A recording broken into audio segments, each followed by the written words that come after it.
Would it have killed Amazon to wait a few more weeks to announce the cancellation of Gen V? We're slap bang in the middle of The Boys' final season. There are a ton of questions that haven't been answered, and they've gone and put a massive spoiler front and center in a press release. Throughout The Boys' ongoing fifth and final season, there have been a few coy throwaway references to Marie Moreau and the other Gen V alumni, but they're always conveniently off-screen. Stan Edgar asked after Marie at a meeting with Starlight, but she happened to be unavailable.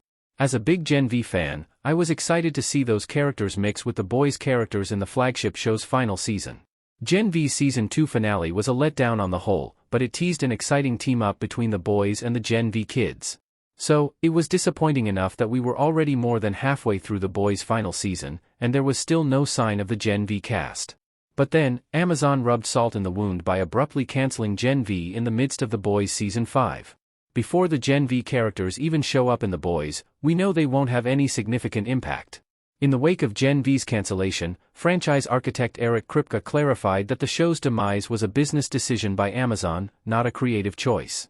Kripke told Entertainment Weekly that he fought to keep Gen V on the air, and that storylines they'd formulated for the now-defunct Season 3 could be repurposed into some of the other spin-offs. This all but confirms that The Boys' Season 5 will not end with Butcher releasing the Supe virus and wiping out Supekind, otherwise, there'd be no Gen V characters left to worry about. Gen V Season 3 not happening is a big disappointment. The second season of Gen V ended up being a bit underwhelming.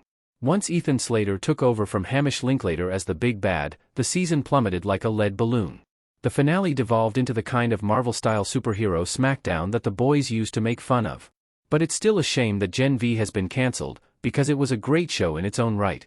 It wasn't just a neat addition to The Boys franchise, it was a genuinely compelling YA superhero soap opera set in The Boys universe. Gen V brings The Boys brand of superhero satire to a college campus, so it's basically The Boys meets Felicity, or The Boys meets Dawson's Creek. Marie might be the most powerful Supe in this entire franchise, and she's reeling from unimaginable childhood trauma, and she's just one of a dozen fascinating characters we were following in Gen V. Gen V ingeniously used superhero tropes to touch on real problems that young people deal with. Marie's bloodbending powers are inextricably tied to her menstrual cycle, especially since her first period killed her parents. Her roommate, Emma, is an Ant-Man-style Supe who can change size by either purging or binging on food, and the writers have used that as a poignant comic-booky allegory for an eating disorder. Jordan's gender-shifting power is an unmistakable metaphor for gender fluidity. These superhuman allegories allowed Gen V to address these issues without addressing them.